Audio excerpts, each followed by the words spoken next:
जय हिंद दोस्तों, कैसे हैं आप सभी। ऐसा उम्मीद करते होंगे आप लोग अच्छे होंगे और आप देख रहे हैं स्टडी विथ मनोरंजन यूट्यूब चैनल। आप सभी तमाम दोस्तों को दिल खुलकर स्वागत करते हैं। लूसेंट की ये सीरीज में आज शैव धर्म, वैष्णव धर्म, ईसाई धर्म, पारसी धर्म, इन सारे टॉपिक को एक ही वीडियो में कवर किया गया है। तो चलिए, आपके एग्ज़ाम पॉइंट व्यू से बहुत ही महत्वपूर्ण ये वीडियो होने वाले हैं। तो चलिए शुरू करते हैं। जिन लोगों ने पहली बार चैनल पर विजिट किए हुए, पहली बार चैनल को देख रहे हैं, तो चैनल को सब्सक्राइब कर दें ताकि आप तक ये नोटिफिकेशन मिलता रहे। पहला टॉपिक में हम लोग देखेंगे, शैव धर्म के बारे में बताया गया है कि भगवान शिव की पूजा करने वाले को क्या कहा गया।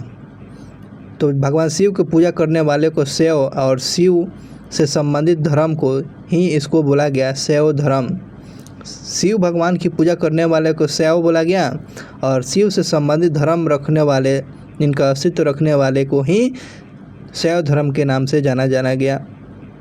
शिव लिंग उपासना का प्रारंभिक पुरातात्विक साक्ष्य कहाँ से मिलती है, तो आपको हड़प्पा संस्कृति से आपको यह शिव लिंग की पूजा की पुरातात्विक साक्ष्य की जानकारी हमें हड़प्पा संस्कृति से मिलती है।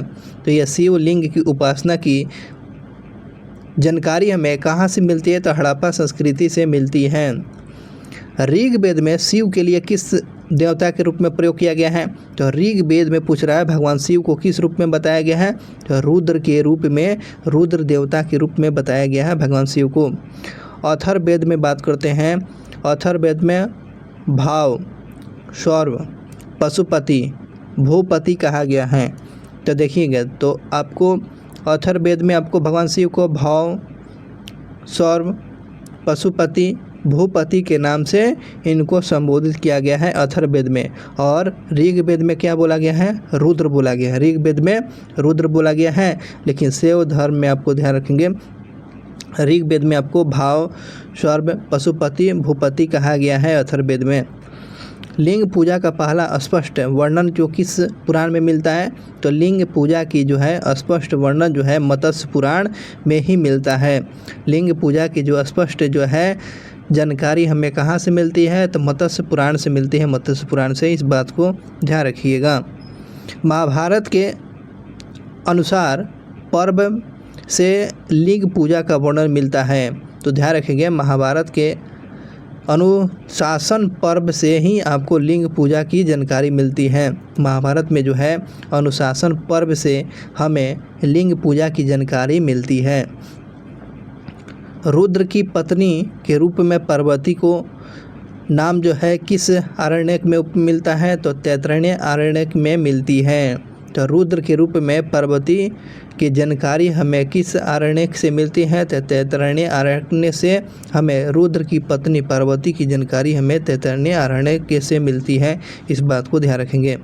शिव की पत्नी की सौभाग्य रूप जो है, सौभौम्य रूप जो है, शिव की पत्नी के सौभौम्य रूप जो है पद्मा, पार्वती, उमा, गौरी, भैरवी बोला गया है। तो यह शिव भगवान की पत्नी के रूप में पद्मा को भी बोलते हैं, पार्वती, उमा, गौरी, भैरवी के नाम से इनको जाना गया है। आगे बात करते हैं वामन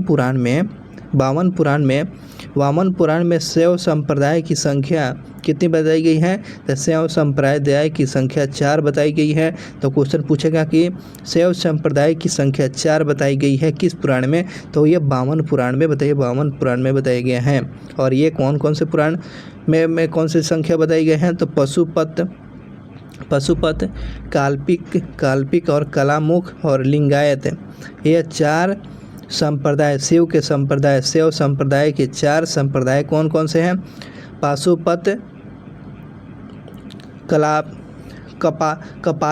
कपालिक संप्रदाय और कलामुख संप्रदाय और लिंगायत संप्रदाय। ये लिंगायत संप्रदाय सबसे ज़्यादा कहाँ देखने को मिलता है, कर्नाटक में। ये सब चीज़ साउथ इंडिया में देखने को मिलता है। अब देखिए, संप्रदाय और उसके संस्थापक के बारे में दिया गया है कि आजीवक संप्रदाय के संस्थापक कौन है, मोगली पुत्र गोसाल जो है आजीवक संप्रदाय के ये संस्थापक हैं। घोर अक्रियावादी के संप्रदाय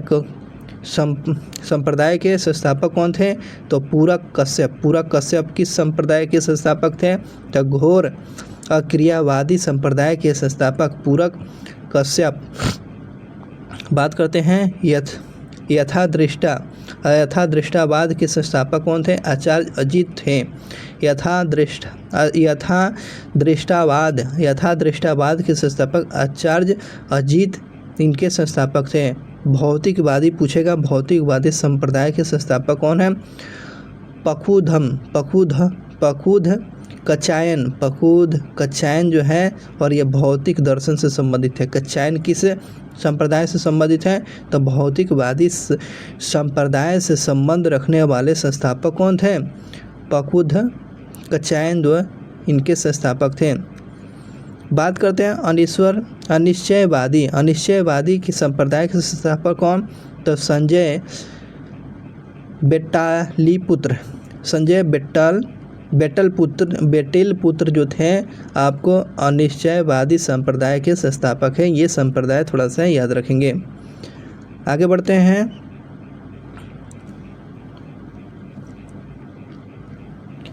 अगले क्वेश्चन पर देखिए कि पशुपत संप्रदाय शैव का सर्वाधिक प्राचीनतम संप्रदाय माना जाता है। तो ये शैव धर्म का सबसे प्राचीनतम संप्रदाय में पाशुपत संप्रदाय सबसे प्राचीन है। और इस प्रकार 4 संप्रदाय में सबसे पुराना संप्रदाय पाशुपत संप्रदाय है। और इसके संस्थापक कौन थे? पाशुपत संप्रदाय के संस्थापक पूछेगा, कुलिस थे। कुलिस जो है पाशुपत संप्रदाय के संस्थापक जो सबसे प्राचीन संप्रदाय है। और इन्हें भगवान शिव के 18वें अवतार के रूप में कुलिस को जाना जाता है। कुलिस जो है आपको भगवान शिव के 18वें रूप में जाना जाता है। और इनके द्वारा एक संप्रदाय स्थापित किया गया था, पाशुपत संप्रदाय, और यह सबसे प्राचीन संप्रदाय में इसका नाम शुमार है। पाशुपत संप्रदाय के अनुयायियों को क्या कहा गया? तो पाशुपत संप्रदाय के अनुयायियों को पंचार्थिक कहा गया। पंचार्थिक किसको बोला जाता था? तो पाशुपत कुलिस जो थे इनके फॉलोवर्स के, इसके अनुयायियों को पंचार्थिक कहा गया है। इसके मत का प्रमुख सिद्धांतिक ग्रंथ जो है पाशुपत सूत्र है। पाशुपत ग्रंथ के रचनाकार और ये पाशुपत ही है। श्रीकर पंडित एक विख्यात पाशुपत आचार्य हुआ करते थे। तो ये आपको संबंध रखने का, श्रीकर पंडित एक क्या थे? विख्यात पाशुपत आचार्य थे। अब बातें करते हैं पाशुपत के बाद कलालिप कौन सा संप्रदाय? कपालिक संप्रदाय। ये कपालिक संप्रदाय के इष्ट देवता कौन है? तो कपालिक संप्रदाय के इष्ट देवता भैरव है। इष्ट देवता कौन है? मन की आराध्य देव कौन है? कपालिक संप्रदाय के आराध्य देव पूजनीय देव कौन है? तो भैरव है। और इस संप्रदाय का मुख्य केंद्र कहाँ देखने को मिलता है? श्रीशैलम में।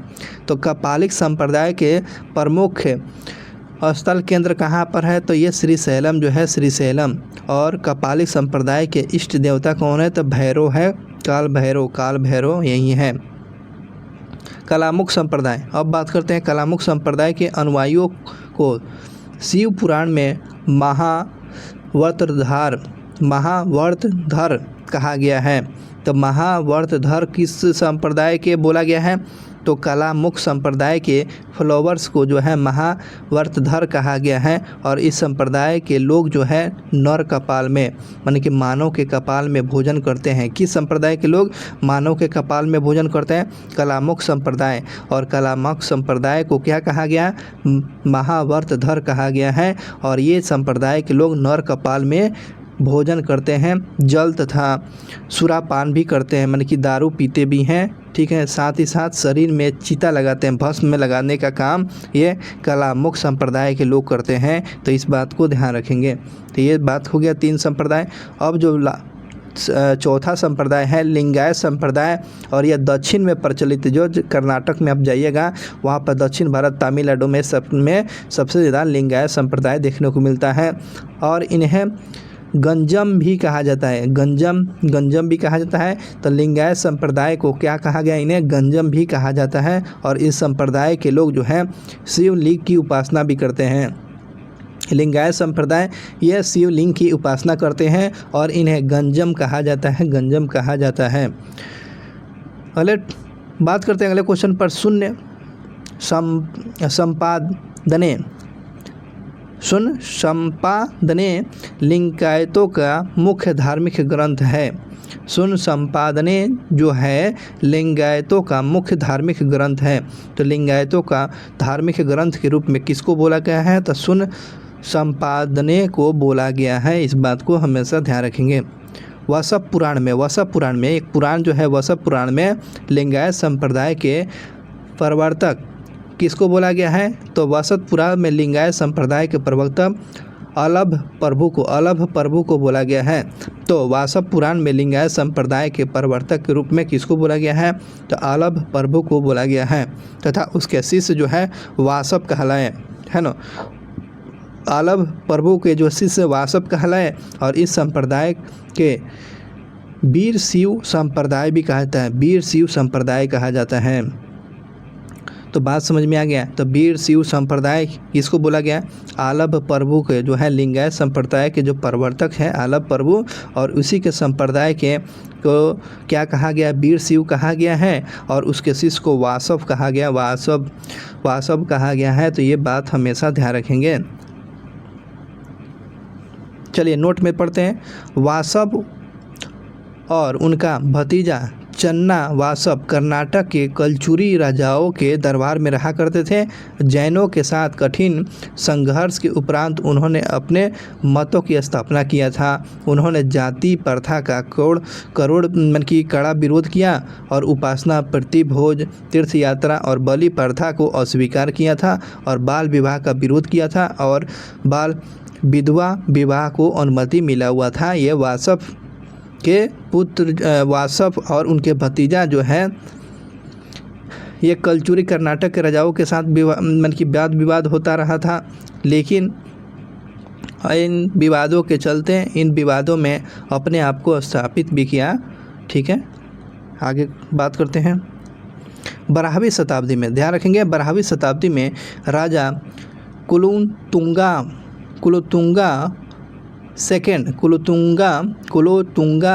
सेकंड के शासनकाल में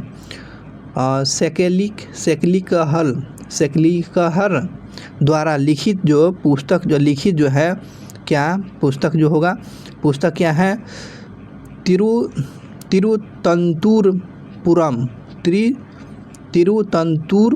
तिरुतंतुरपुरम जो है लिखा गया है और जिसमें थोई के नाम से भी जाना जाता है और तमिल में इसे 5वें वेद के रूप में भी जाना जाता है। और यह शैव परंपरा की 12वीं पुस्तक है और यह भगवान शिव की पूजा के लिए समर्पित और एक भक्ति पाठ है। और इससे तमिल बात करते हैं, तमिल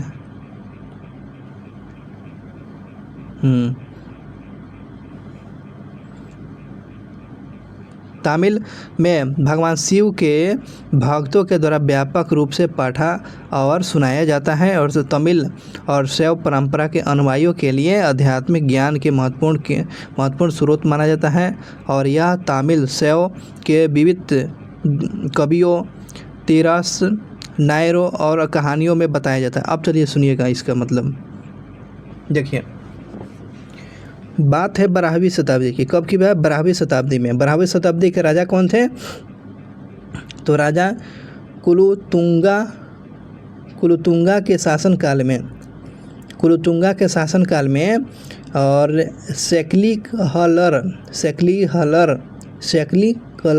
कलहर के द्वारा लिखा गया पुस्तक कौन है? तिरुतुंदरपुरम ये पुस्तक लिखा गया था और इसको जो है तमिल में 5वें वेद के रूप में जाना जाता है, 5वें वेद के रूप में जाता है।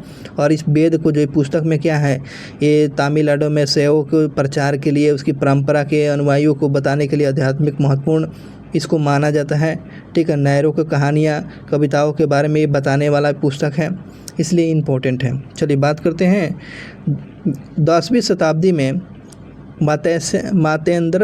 मातेंद्रनाथ ने नाथ संप्रदाय की स्थापना किया। नाथ संप्रदाय की स्थापना मातेंद्र नाथ ने आपको नाथ संप्रदाय की स्थापना किया। मातेंद्र नाथ जो है नाथ संप्रदाय की स्थापना किया ना, बिल्कुल सही है। कब, कौन सी शताब्दी की? तो 10वीं शताब्दी में। और इस संप्रदाय का व्यापक प्रचार प्रसार बाबा गोरख के समय में हुआ था।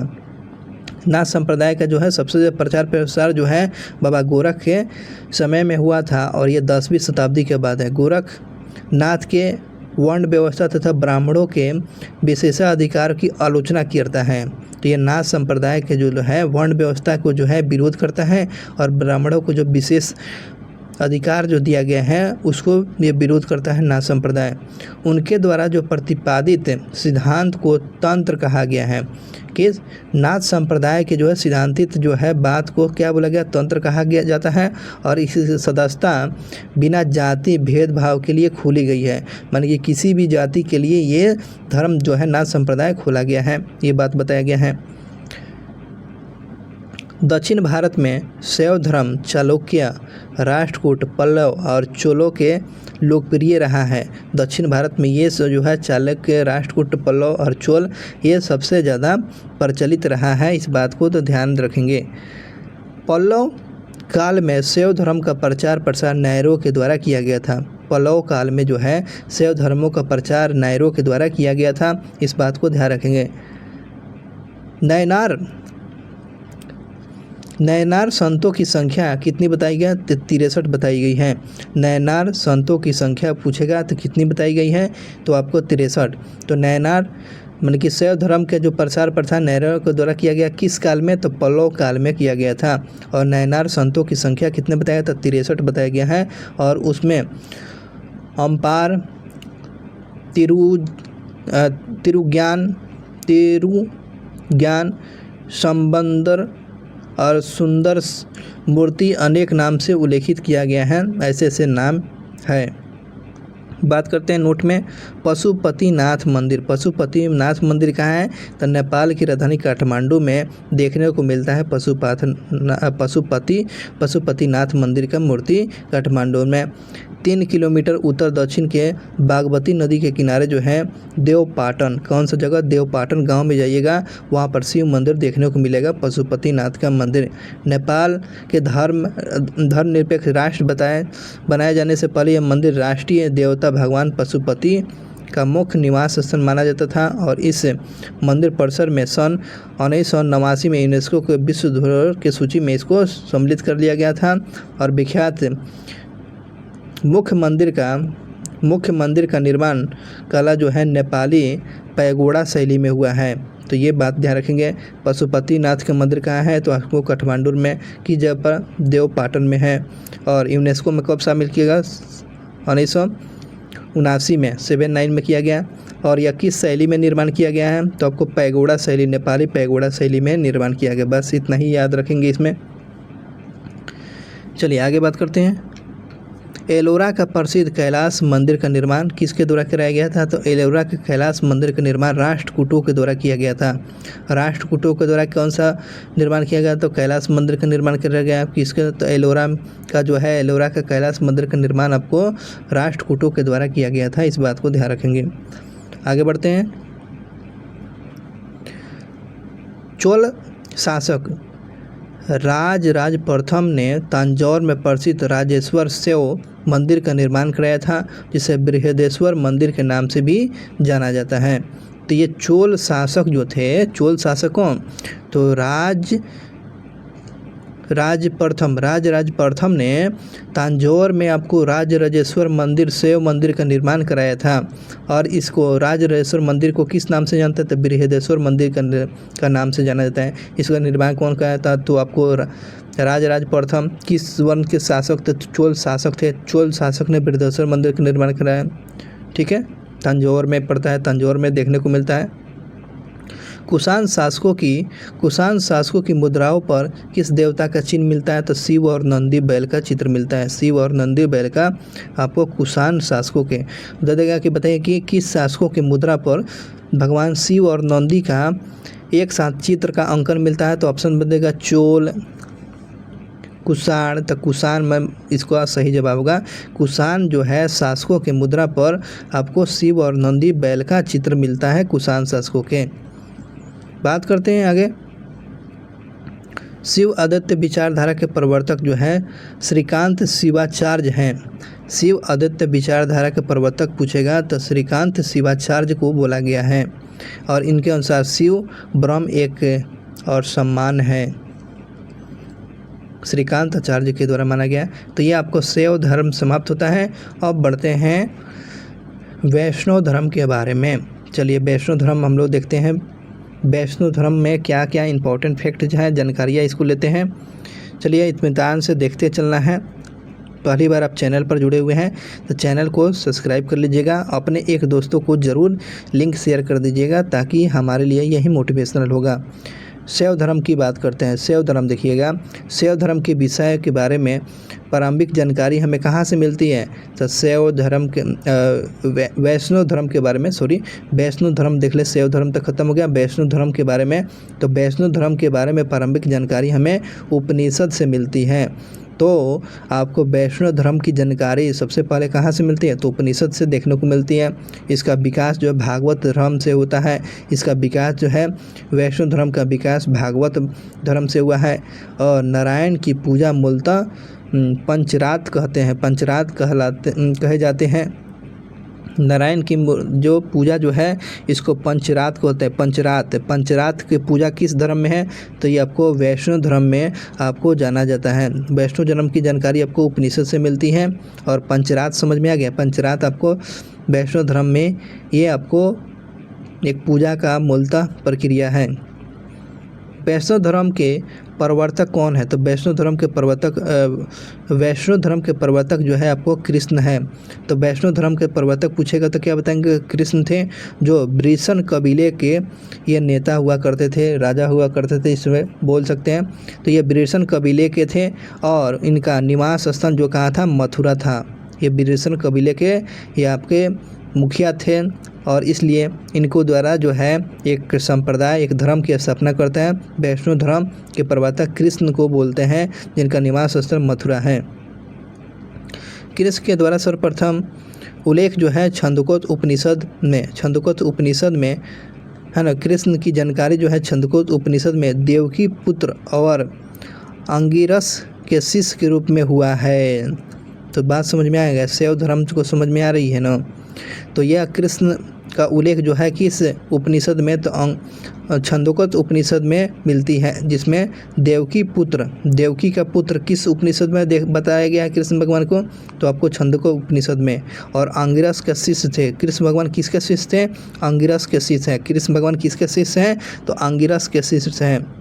तो वासुदेव कृष्ण का सबसे प्रारंभिक अभिलेख जो है बेसर स्तंभ में पाया जाता है। तो ये आपको ध्यान रखेंगे। वासुदेव कृष्ण का सबसे प्रारंभिक अभिलेखीय उल्लेख जो है आपको किस अभिलेख में जानकारी मिलती है तो बेसर स्तंभ अभिलेख में पाया गया है। तो बेसर स्तंभ अभिलेख में आपको वासुदेव कृष्ण का प्रारंभिक उल्लेख जो है आपको बेसर अभिलेख में इसकी जानकारी मिलती है। तो इस बात को ध्यान रखिएगा। आगे बढ़ते हैं। विष्णु के 10 अवतारों का उल्लेख जो है किस पुराण में मिलता है तो विष्णु के 10 अवतारों का पुराण जो है मत्स्य पुराण में देखने को मिलती है। 10 अवतार में आपको कौन कौन से तो मत्स्य पुराण, कुर्म मन के कछुआ अवतार, बराह अवतार मन के सुअर अवतार, नरसिंह अवतार, वामन अवतार, परशुराम अवतार, राम अवतार, बलराम अवतार और बुद्ध अवतार और कल्कि अवतार, ये आपको 10 अवतार माना जाता है। गुप्त काल में विष्णु का बराह अवतार जो सर्वाधिक प्रसिद्ध रहा है। तो ये आपको गुप्त काल में जो है विष्णु का बराह अवतार जो है सबसे ज़्यादा प्रिय रहा है। बात समझ में आ गया। वैष्णव धर्म में ईश्वर को प्राप्त करने के लिए सर्वाधिक महत्वपूर्ण भक्ति को जोर दिया गया है। वैष्णव धर्म में ईश्वर को प्राप्त करने के लिए क्या कर सकते थे तो भक्ति कीजिएगा तो भगवान मिलेंगे। आपको वैष्णव धर्म में बताया गया है। भगवान विष्णु के सुदर्शन चक्र में कितने तिलियां हैं तो देखिए क्वेश्चन दे दिया है। भगवान विष्णु के भगवान विष्णु के चक्र में जो है सुदर्शन की चक्र तिलियों की संख्या कितना है, तो आपको 6 तिलियाँ है, 6 तिलियाँ, इस बात को ध्यान रखेंगे। आगे बढ़ते हैं। इसमें बताया गया है कि प्रमुख संप्रदाय और उसके मत और आचार्य के बारे में बताया गया। चलिए इसको चीज़ को याद करते हैं। प्रमुख संप्रदाय, मत और आचार्य। वैष्णव संप्रदाय के मत कौन मानते थे? विशिष्टाद्वैत, विशिष्टाद्वैत। वैष्णव संप्रदाय के मत के कौन थे? तो विशिष्टाद्वैत। और आचार्य कौन है? तो रामानुजाचार्य, रामानुज है, रामानुज केवल उनका नाम है। आचार्य कौन है? रामानुज जो है वैष्णव संप्रदाय के आचार्य हैं और मत के मानने वाला विशिष्टाद्वैत हैं। बात करते हैं ब्रह्म संप्रदाय के। तो ब्रह्म संप्रदाय के मत जो है द्वैत है, द्वैत है। मत क्या है? तो ब्रह्म का द्वैत है। और आचार्य की बात करते हैं आनंद तीर्थ। आनंद तीर्थ जो है आपको ब्रह्म संप्रदाय के आचार्य रहे हैं। रुद्र संप्रदाय, रुद्र संप्रदाय के मत के क्या है? इसका मत है शुद्धता दैत, शुद्धता दैत जो है, शुद्धता दैत जो है आपको रुद्र संप्रदाय के। तो रुद्र संप्रदाय के अगर आचार्य पूछेगा बल्लभाचार्य, बल्लभाचार्य किसके आचार्य रहे हैं? तो बल्लभाचार्य रुद्र संप्रदाय के ये आचार्य रहे हैं, बल्लभाचार्य। और सनक संप्रदाय, सनक संप्रदाय पूछेगा तो द्वैताद्वैत का ये मत मानते हैं सनक संप्रदाय। तो सनक संप्रदाय के पूछेगा, सनक संप्रदाय के आचार्य कौन थे? तो निम्बाकार जो है आपको सनक संप्रदाय के ये आपको आचार्य हैं। तो ये आपको ध्यान रखेंगे। और इस दर्शन के अनुसार मनुष्य भगवान से भिन्न और अभिन्न दोनों है, ये बात बताया गया है इस दर्शन में। ये आपको मत वाला समझ में आ गया ना। तो शैव संप्रदाय के कौन हो जाएगा? रामानुजाचार्य। वैष्णव धर्म में आपको कौन होगा? आनंद तीर्थ हो गया। रुद्र में कौन होगा? बल्लभाचार्य हो गया। सनक संप्रदाय निम्बाकार जो हो गया। तो और मत को मानने वाला वैष्णव संप्रदाय में विशिष्टाद्वैताचार्य चलता है। और ब्रह्म में कौन? तो द्वैत हो गया। रुद्र में कौन होगा? शुद्धताद्वैत हो गया। और द्वैताद्वैत हो जाएगा आपको सनक संप्रदाय में। चलिए याद हो जाना चाहिए आपको। आगे बढ़ते हैं। प्रमुख संप्रदाय और संस्थापक, उनके पुस्तक। बरकरी, ये बरकरी संप्रदाय हैं। बरकरी संप्रदाय के संस्थापक कौन है? तो बरकरी नामदेव। बरकरी संप्रदाय पूछेगा तो क्या बताएगा? तो नामदेव जो है, नामदेव किसके संप्रदाय के संस्थापक? तो बरकरी संप्रदाय के संस्थापक है। श्री वैष्णव संप्रदाय के संस्थापक पूछेगा तो कौन? रामानुजाचार्य है, रामानुजाचार्य, जो इनका पुस्तक है ब्रह्मसूत्र। क्वेश्चन पूछेगा ब्रह्मसूत्र किसका पुस्तक है? तो रामानुजाचार्य का। रामानुजाचार्य किसका संप्रदाय के संस्थापक हैं? आपको श्री वैष्णव के संस्थापक हैं। परमार्थ संप्रदाय के जो संस्थापक हैं रामानंद जो है परमार्थ संप्रदाय के संस्थापक है। और रामानंद का जो पुस्तक है 10 बोध। क्वेश्चन पूछेगा 10 बोध पुस्तक के लेखक है रामानंद।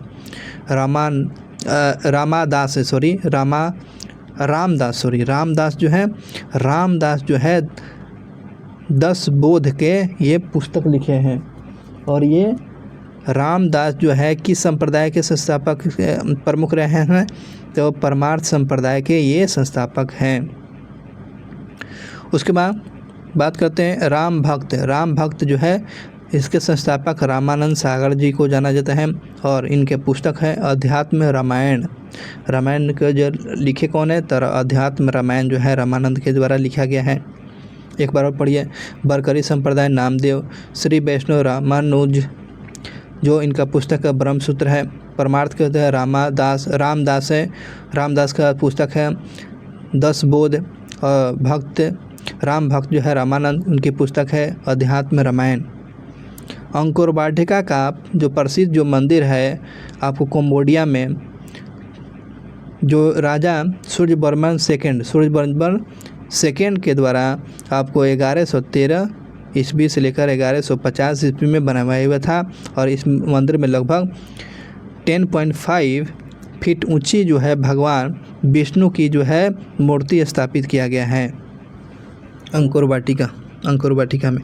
तो यह आपको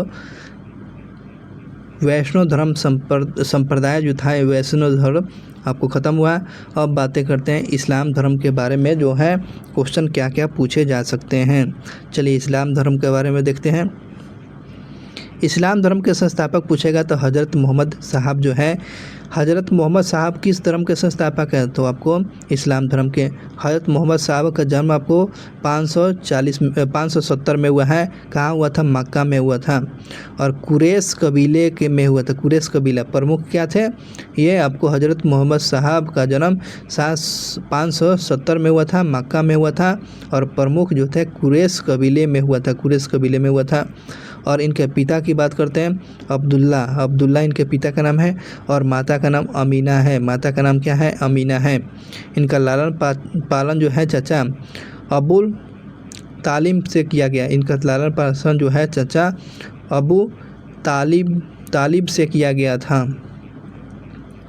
और हज़रत मोहम्मद साहब को 610 ईस्वी में मक्का के पास जो है हीरा नामक गुफा में ज्ञान की प्राप्त हुआ। हजरत साहब को जो है 610 में मक्का के पास जो है हीरा गुफा है, उसमें इनको ज्ञान की प्राप्ति होता है। 24 सितंबर 622 में पैगंबर के मक्का के मदीना यात्रा जो है इस्लाम जगत में आपको मुस्लिम संवाद हिजरी के नाम से भी जाना जाता है।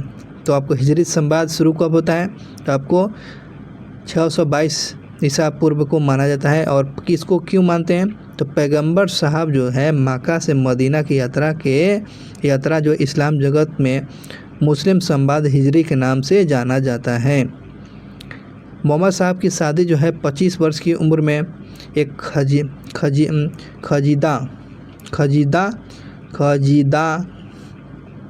खजीदा से एक विधवा से विवाह हुआ था।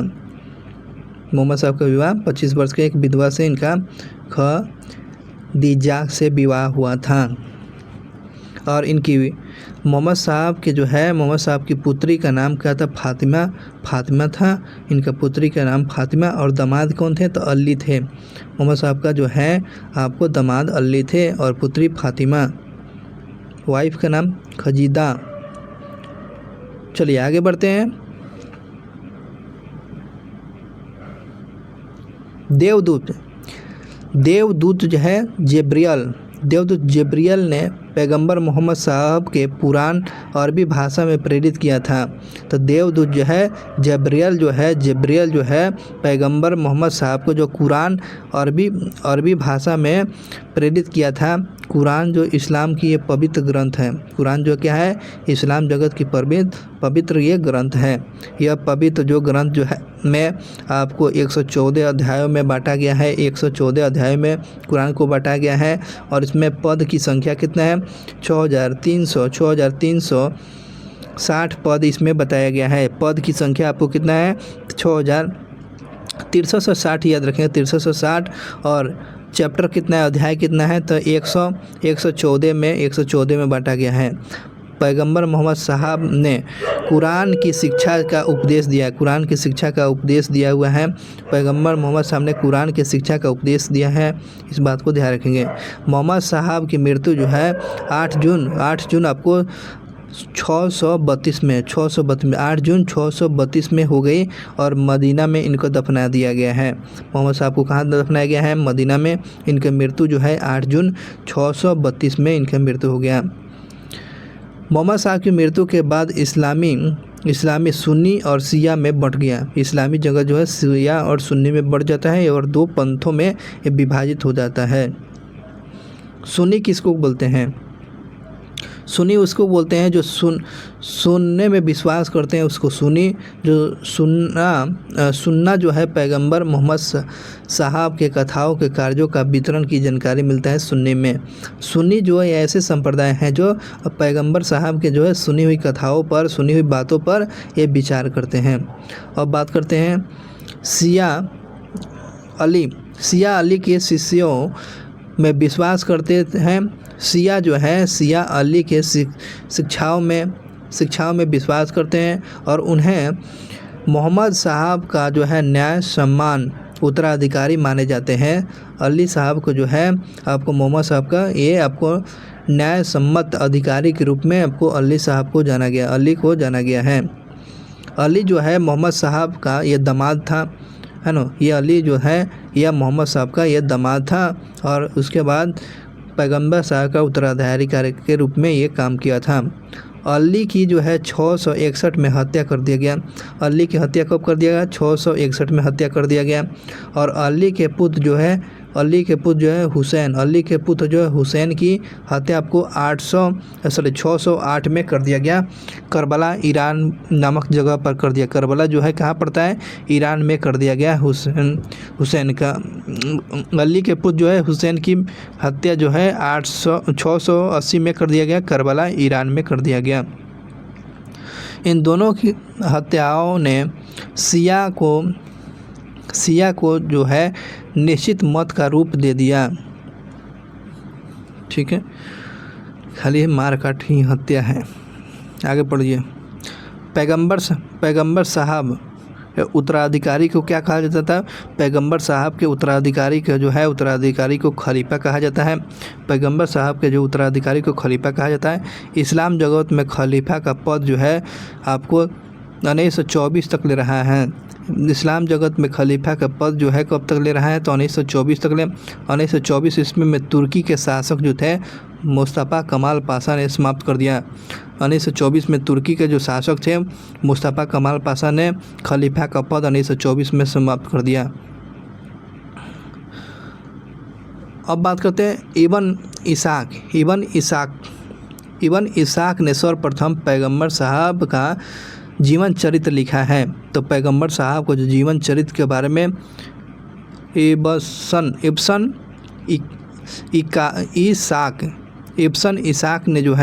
इसाक जो है पैगंबर साहब का जो है जीवन चरित्र के बारे में लिखने का प्रयास किया है। मोहम्मद साहब पैगंबर के जन्म दिवस पर कौन सा पर्व मनाया जाता है? तो मोहम्मद साहब पैगंबर के जन्म दिवस पर आपको ईद ए मिलाद उन नबी मनाया जाता है। ये मोहम्मद साहब के जन्म दिवस पर कौन सा उनके जन्म दिवस पर मनाया जाता है पर्व? तो ईद ए मिलाद उन नबी मनाया जाता है। और भारत में सर्वप्रथम इस्लाम का आगमन जो है किसके जरिए हो गया है? तो भारत में इस्लाम का आगमन अरबों के द्वारा आपको 712 में हुआ है। भारत में जो है इस्लाम जगत का आगमन आपको अरबों के द्वारा हुआ है, और आपको 712 में हुआ है। अरबों ने सिंध जीत लिया और सबसे पहला भारत के इस भाग में इस्लाम का महत्वपूर्ण धर्म बन जाता है। सिंध जीतने के बाद 712 में अब इस प्रकार ये इस्लाम का केंद्र बन जाता है। अब देखेंगे नोट में, नमाज के दौरान जब मुस्लिम जो है मक्का की तरफ मुंह करके खड़ा होते हैं, ठीक है ना। और भारत में जो मक्का किस दिशा में? पश्चिम दिशा में है ना। मक्का जो है पश्चिम दिशा में है और मक्का की ओर जो दिशा जो है मक्का की ओर दिशा को क्या कहा जाता है? किबला बोलते हैं। किबला बोला जाता है। मक्का की ओर दिशा मुँह कर रखा जाता है, उसको क्या बताया? किबला बोलते हैं, किबला। तो बात समझ में आ गया। पश्चिम की तरफ नमाज क्यों पढ़ा जाता है? क्योंकि ये जो है मक्का पश्चिम दिशा की तरफ है, इसलिए पश्चिम की तरफ मुसलमान लोग नमाज पढ़ते हैं। चलिए, तो ये बात हो गया इस्लाम जगत की बात। अब बातें करते हैं इस्लाम जगत के बाद ईसाई धर्म के बारे में देखना ज़रूरी है। ईसाई धर्म के बारे में चलते हैं।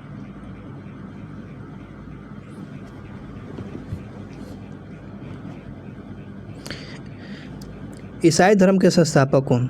ईसाई धर्म के संस्थापक ईसा मसीह को बोला जाता है। ईसा मसीह ईसाई धर्म के संस्थापक है। और मुख्य ग्रंथ इनका क्या है? ईसाई धर्म का मुख्य ग्रंथ क्या है? बाइबिल है। बाइबिल इनका ग्रंथ है। ईसा मसीह का जन्म कहाँ हुआ था? जेरूसलम के निकट बैतलहम में नामक एक जगह है, वहाँ पर ईसा मसीह का जेरूसलम के बैतलहम के नाम जगह पर इनका जन्म हुआ था। ईसा के जन्म दिवस पर कौन सा मनाया जाता है? दिवस पर कौन सा दिवस? तो क्रिसमस डे मनाते हैं। ईसा मसीह के जन्म दिवस पर क्रिसमस डे मनाया जाता है। ईसा मसीह के माता का नाम क्या था? मेरी। माता का नाम मेरी था। पिता का नाम क्या था? जोसेफ था। पिता का नाम क्या था? जोसेफ था। पिता का नाम जोसेफ, माता का मेरी। जन्म दिवस पर क्रिसमस मनाया जाता है। प्रमुख ग्रंथ बाइबिल है। संस्थापक आपको ईसा मसीह हैं। जन्म कहाँ था? जेरूशलेम के बैतलहम में हुआ था। ईसा ने अपने जीवन में प्रथम 30 वर्ष तक ले बढ़ई के रूप में बैतलहम के निकट जो है नाजरेथ इजराइल में ये बिताया हुआ था। बढ़ई के रूप में 30 वर्ष तक ले काम किए हुए थे। ईसा मसीह के प्रथम 2 शिष्य कौन थे? ईसा मसीह के 2 शिष्य कौन थे? एंड्रूस और पीटर हैं। ईसा मसीह के 2 शिष्य कौन है? एंड्रूस और पीटर हैं। ईसा मसीह के सूली पर कौन रोमन गवर्नर ने चढ़ाया था? पोंटियस ने जो है आपको